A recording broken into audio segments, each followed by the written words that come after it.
नमस्कार दोस्तों, मैं हूं Tushar Jain, SEBI registered research analyst और CFO research head Ajay astro money guru और तुषार ग्लोबल सर्विसेज.com की तरफ से आपका स्वागत करता हूं आज 19 मार्च सन 2026। दोस्तों, अगर आप सोने यानी कि गोल्ड में निवेश करते हैं तो आपने देखा होगा कि हाल ही में सोने की कीमतों में एक भयानक गिरावट आई है। ग्लोबल मार्केट्स में सोना $5,000 प्रति ऑunce के क्रिटिकल सपोर्ट लेवल को तोड़ चुका है और हमारे घरेलू बाजार एमसीएक्स पर ये 1.5 लाख प्रति 10 ग्राम के नीचे आ गिरा है।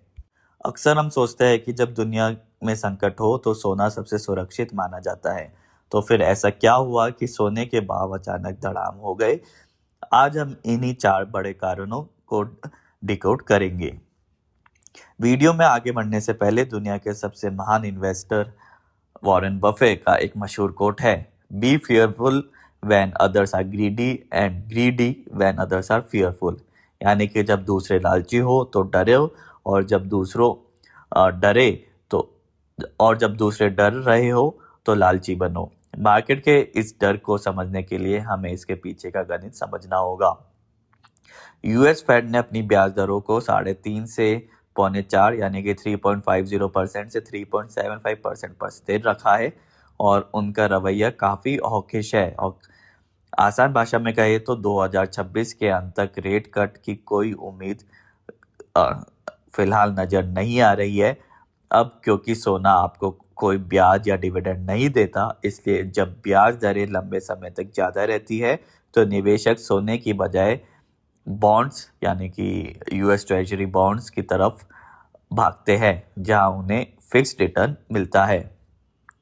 मिडिल ईस्ट में चल रहे तनाव के कारण कच्चा तेल यानी कि ब्रेंट क्रूड ऑयल $112 प्रति बैरल के पार पहुंच गया है। आपको लगेगा कि संकट के समय में तो सोना बढ़ना चाहिए, लेकिन यह उल्टा हुआ है।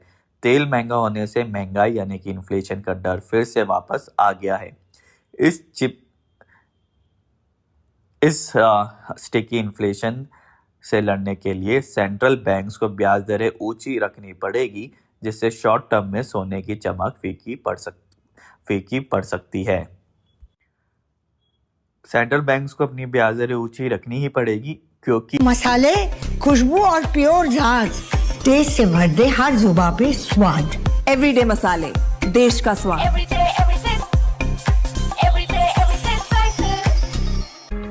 यदि सेंट्रल बैंक्स ब्याज दरों को घटाते हैं तो डिमांड और बढ़ेगी और इन्फ्लेशन और अधिक हो सकता है।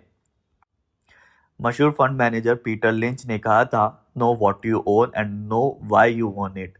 यानी कि जानिए आप क्या खरीद रहे हैं और क्यों खरीद रहे हैं। और यही बात हमारे तीसरे पॉइंट पर लागू होती है। जब भी ग्लोबल मार्केट्स में पैनिक होता है तो निवेशक यूएस डॉलर की तरफ भागते हैं। डॉलर इंडेक्स मजबूत होने से अन्य देशों के लिए सोना काफी महंगा हो जाता है, जिससे डिमांड घट जाती है। इसके अलावा ग्लोबल शेयर बाजारों में भारी गिरावट आई है। जिन बड़े निवेशकों को शेयर बाजार में नुकसान हो रहा है, उन्हें मार्जिन कॉल पूरी करने के लिए तुरंत कैश चाहिए और कैश जुटाने के लिए वो अपना सबसे लिक्विड एसेट बेच रहे हैं, जो कि है सोना। यानी सोना इसलिए नहीं गिर रहा क्योंकि वह खराब है, बल्कि इसलिए क्योंकि इसे आसानी से कैश में बदला जा सकता है। और चौथा कारण है टेक्निकल सेलिंग। जब सोने ने $5,000 प्रति ऑunce का साइकोलॉजिकल और टेक्निकल सपोर्ट लेवल तोड़ा तो मार्केट में ऑटोमेटिक स्टॉप लॉस ट्रिगर हो गए। फ्यूचर मार्केट्स में जो ट्रेडर्स उधार लेकर यानी कि लेवरेज लेकर बैठे थे, उन्हें अपनी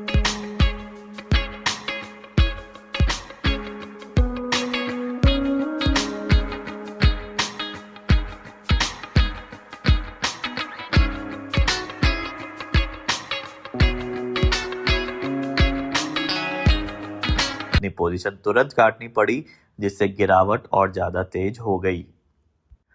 दोस्तों, जैसे कि फाइनेंस विजार्ड जॉर्ज सोरस कहते हैं, markets are constantly in a state of uncertainty and flux and money is made by discounting the obvious and betting on the unexpected. सोने का यह फॉल हमें यही सिखाता है कि मार्केट में कुछ भी 100% तय नहीं है। क्या आपको लगता है कि इस गिरावट के बाद सोना वापस बाउंस बैक करेगा या अभी और नीचे जाएगा? मुझे कमेंट में अपनी राय जरूर बताएं। अगर यह जानकारी अच्छी लगी हो तो वीडियो को लाइक करें, शेयर करें और हमारे चैनल को सब्सक्राइब करना ना भूलें।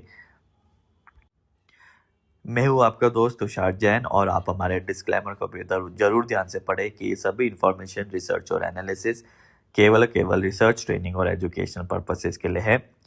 कमोडिटी बाजार, शेयर बाजार, करेंसी बाजार में ट्रेडिंग जोखिमों के अधीन है, इसलिए यदि आप कोई भी ट्रेड लेते हैं तो लेने से पहले आप अपने फाइनेंशियल एडवाइजर और अपने स्वयं के विवेक को जरूर इस्तेमाल करें।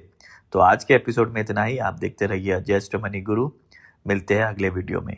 जय हिंद। शुद्धता ऐसी जो हर घर की पसंद बने। सुधा महेश ठक्कर, हल्दी के विश्वसनीय निर्यातक। आज ही संपर्क करें